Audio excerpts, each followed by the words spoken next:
Hello, this is Dana Wavle, and this is the first segment of my experiential learning component for R525, Foundations of Conservation, Parks, and Recreation. Our first stop today is Clark State Forest. There are 14 state forests in Indiana. Clark State Forest is the oldest. The original purchase of 2,000 acres in 1903 took place during the administration of Governor Winfield Durbin. We're still at the entrance of the park, and here's a sign that gives some information on it. It talks about Indiana's oldest state forest. Something that's really interesting right here is it said that Clark State Forest became the national model in scientific forestry. So a lot of really neat things happening here. I'll go ahead and ask Sharon to pan around here, and you can see some of the recreational activities that are part of the park. You can camp. Fishing is allowed at the 7 lakes in the forest. You do have to have a valid Indiana fishing license. Hunting is also allowed with a valid hunting license. The property also includes 7 playgrounds, 2 baseball fields, a tennis court, a basketball court, and a fire tower. We're going to go ahead and try to hit that fire tower today. It really is a great place for recreational activities, especially on a nice sunny day in October in southern Indiana. Great place to be on this Sunday afternoon. We are at the fire tower at Clark State Forest. It's a very large structure. We are at the highest elevation of this park. It's about 10 different landings to get to the very top, and we'll go ahead and climb that. There's one thing that's interesting as we start to climb this structure. Really unfortunate, we've got some trash here in the pathway. This one's from Steak and Shake, and we've got another cup here. We've got some litter. So we got some people that need to learn a little bit of something about stewardship, so we'll clean that up before we leave. We are at the top of the fire tower, and we are both trying to catch our breath. It was quite a trip up here. It's a beautiful day again here in southern Indiana, and it's fairly clear. You can see from the tower here the Louisville skyline in the distance. I don't know if you'll be able to see that in the video, but you can just see for miles around this gorgeous facility.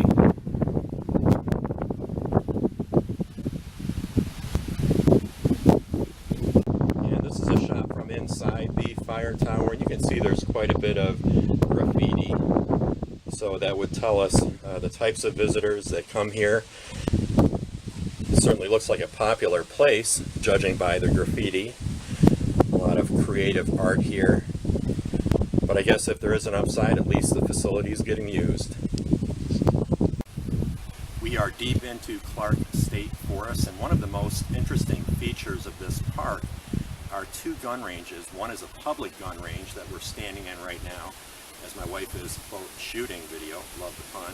And then behind her is an enforcement range, which is only for law enforcement officers. And I'll ask Sharon to go ahead and pan out there. It's just a very interesting area. There's a berm between the 2 gun ranges. We've had an opportunity as we've been out here to see families shooting guns, and fathers handing the gun off to a son or daughter to shoot as they're playing on either side of the berm. It really is a very dangerous part of the park. I think what's also very disappointing, you can see a lot of trash and debris, and people really aren't cleaning up after themselves. And I'll ask Sharon to shoot this way again. So I'm holding a target in my hand. I suppose someone was trying to make a political statement with this one right here, but I think what's really tragic are just the shotgun shells that are just left here after people shoot, and it looks like there's lead casings right here, which are not good for the environment. Just really disappointing. There's a trash can about 15 feet away where people could throw this away. So I think this is something that really causes us to challenge what's the appropriate use of a park, and what sort of activities should take place, and then what sort of rules do we want to use. But a very, very interesting feature of the park. This is the commode located right next to the gun range, and as you'll see, there are quite a few bullet holes in this structure. Definitely raises some safety issues and concerns. We are at Bowen Lake, which is right near the gun range. It's a man-made lake. On this end of the lake, you can see a big levee with a nice big staircase. More stairs, yay! I'm standing at the top of the levee overlooking the gun range, and you can actually see the the ramp that leads up to the top of the levee, which makes it a little bit easier for people to bring their canoes or rowboats up, and then they can put them in the water. There's a on the other side here, we've got a couple of logs. One is broken down, but just a real beautiful area. So this is a man-made lake. Fishing is allowed as long as you have a permit.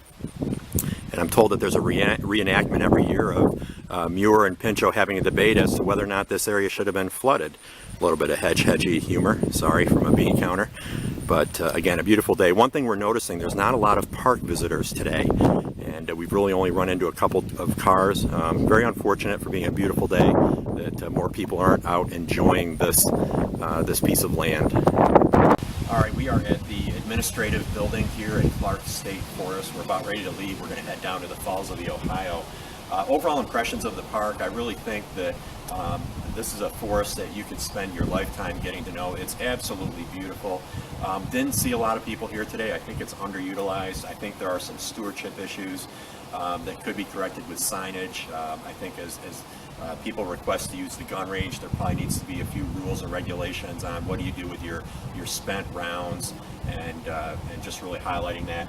We really spent a lot of time trying to find a map to the park and could not find one, and there is a little bit of a display area here, very unkept, unsightly. There's a couple of maps here that are just almost impossible to read and to really figure out where are you and where can you go. So my overall impression of this area, it's a beautiful forest, absolutely gorgeous, and I think it's a real gem in southern Indiana, but it really needs some TLC. So with that, we're going to head off to the Falls of the Ohio. See you soon. This is segment 2 of the experiential learning component for R525. We're actually at the Falls of the Ohio on the Ohio River. Over my left shoulder, you can see the interpretive center. The water levels are actually pretty low. We've been here a number of times in the last 5 years here in Indiana. This is the lowest that we've seen the water. The water has reached as high as the visitor center, I believe right around 1997. It was a pretty significant flood. So we got the opportunity today to really see the Falls of the Ohio Park with great visibility of the fossil beds behind us. Today, much of the original falls have been flooded behind the McAlpin Dam, which Sharon will pan over that way. That's the only thing that's allowing us to stand where we're standing and to see the water levels as low as they are. What you're looking at here, it looks a little bit like a war zone. This is typically where the level of the Ohio River reaches during the springtime, and it carries with it all sorts of wood and debris. And you can see this all the way down the river. You can see a spool right in front of us. Here's a tree that had fallen off into the river at some point and landed here. When we enter a flooding season, this gets quite a bit worse, but it just really shows the power and the force behind the Ohio River. The 220 acres of fossil beds to my left are most accessible August through October when the Ohio River is at its lowest point, and that's really what we saw today. We had a great opportunity to go down and explore the fossil beds just because of the low level of the water, and just a great day to enjoy this park. We are inside the lobby of the Interpretive Center. It's a beautiful facility, very modern, well kept. And speaking of maps, there's one right here as you walk in. Very clearly tells you what's located at the facility and where you can go. And then a very nice reception area. For the third segment of my ELC, we are at Cherokee Park in Louisville. Cherokee Park is a 400-acre municipal park located here in the city of Louisville. The land was originally part of a 4,000-acre military land grant to James Southall and Richard Charlton in 1773, and it is an Olmsted park. It was designed in 1891 by Frederick Law Olmsted, the father of landscape architecture, along with 18 of Louisville's 123 parks. We've actually done a couple of loops around the park. It's beginning to rain right now. It is a beautiful area. There's wooded land, there's places to walk, there's a separate recreational lane for walkers and bikers. We found this area to be of particular interest. It's a dog park, and it's a place where you can actually bring your dog, and it's within a fenced-in area, and just very, very unique. It's a large open space. You see a lot of the dogs here having a great time. But it is a beautiful park. There's a lot of the rolling hills, a lot of nice terrain and geography, and we'll stop at one more place where I can show you what we did with Interstate 64 so as not to disturb or disrupt the park. But Cherokee Park, Louisville. Cherokee Park was built long before Interstate 64, and here we have another solution on how to build an interstate without destroying or disturbing a municipal park. They actually built 2 tunnels that go underneath the park, and you can see both the east and westbound lanes, quite a bit of traffic. Can't imagine what that would be like if the tunnels weren't here. They probably would have to carve out this whole section of park and put a bridge in. We're still on the scenic loop at Cherokee Park. We've stopped to hang out in one of the hills here. Just real beautiful topography, all sorts of plant species. We practically tripped over an apple that was on the ground from an apple tree. You can actually see people using the loop for walking purposes or biking purposes. There are dogs all over the park. The one thing we've observed with Cherokee Park, it probably is the busiest of the lands that we've stopped and visited today. There are people all over the place enjoying this wonderful facility. Even though it's a little bit of an overcast and rainy day, it's heavily utilized, very recreational. As far as some of the amenities, the park's amenities include an archery range, ball fields, basketball and tennis courts, biking and horseback trails, picnic areas and playgrounds and walking paths. So Olmsted definitely has his signature on this park. It's a jewel and a gem for Louisville, and just a fun place to be on a Sunday afternoon.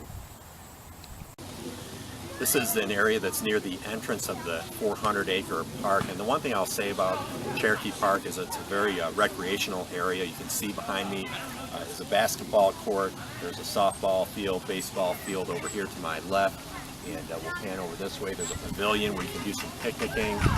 There's a playground here, and then there's also a fountain, but it just looks like it's a real popular area for any type of an event or an activity.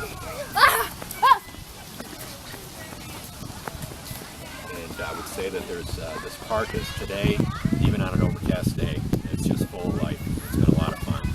We'll probably be making one more stop, and then that'll be it for my ELC for R525. I'm standing in front of Hogan Fountain at Cherokee Park. It was donated to the city of Louisville in 1904, which would make it about 110 years old. It's one of the focal points as you enter the park and you enter the scenic loop to drive around. This actually concludes my ELC project for R525. I'd like to thank my videographer today, Sharon Wavle, my wife. She did a great job. Everybody give her a big round of applause. And so now I have all the fun of putting this thing together, so hopefully it'll turn out well. Thank you very much.